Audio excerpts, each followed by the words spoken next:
Last night during the Q&A, you spoke to the frustration that Rose had with the fact that nobody believes her. And as an audience member, we're feeling that too. We're throwing up our arms with her as well. And I'm curious, did playing her and the lack of understanding that people have for her at all impact your own patience and understanding of people when you're having conversations? Yeah, for sure. I like your shirt a lot, by the way. Thank you. I mean, I think that actually, like, the whole experience probably softened me a bit, just generally, like, that everybody is, like, kind of going through whatever it is that they're going through and trying their best. And communication is just not always going to be fluid because everybody's going through their own thing.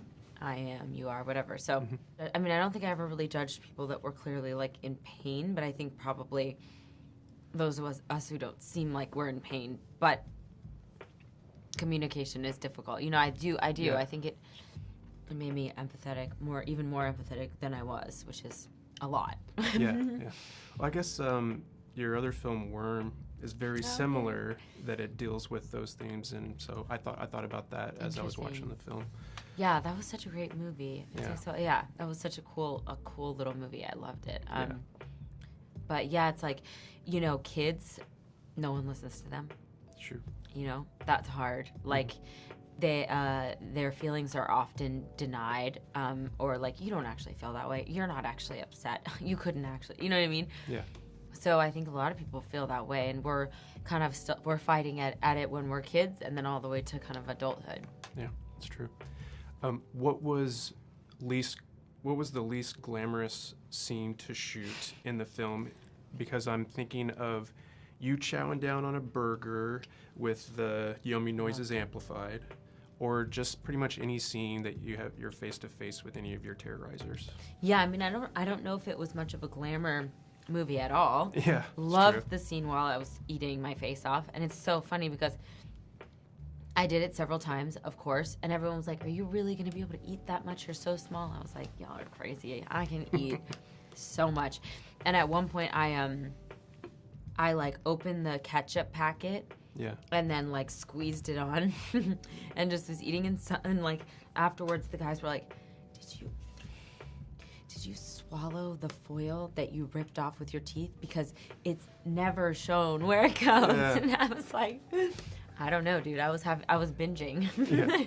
Yeah. Could have. I don't know. Yeah. Rose doesn't play around. I'm curious about your relationship with your terrorizers.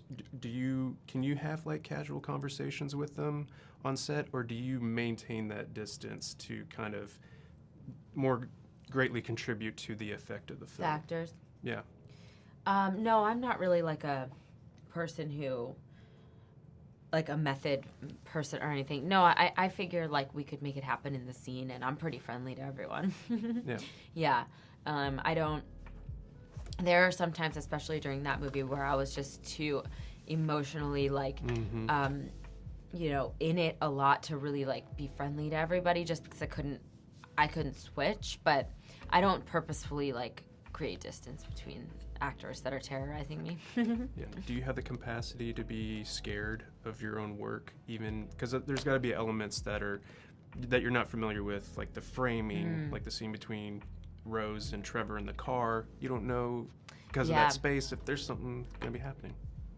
Yeah, I think I scared myself a couple times, not like jump scare, because I knew like I was so close to it, but I was definitely disturbed for sure. I was disturbed by myself. Yeah. No doubt. I was like, ooh, I hope everybody doesn't think I'm actually that crazy, but whatever. No, you're not. Well, thank you so incredibly much. Of course, yeah, absolutely. Good questions, and I love that shirt. Killer. Thank you.